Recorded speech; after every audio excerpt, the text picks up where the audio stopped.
Finding your debit card number on the Chase app is very easy. Today I'm gonna show you how to do it. To find your debit card number on the Chase app, you have to follow the process I will describe. So first of all, open up the Chase app and sign in to your account. Then, click on Statements and Documents on the top right corner. After that, click on Statements to view the most recent transactions. Now you can view your payment activity.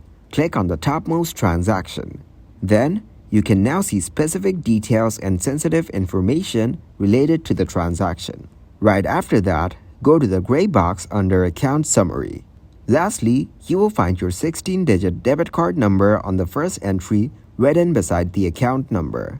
Please keep in mind that for security reasons, it is important to protect your debit card information and not share it with anyone who shouldn't have access to it. Always ensure that you are using secure and legitimate channels when requesting sensitive information from your bank.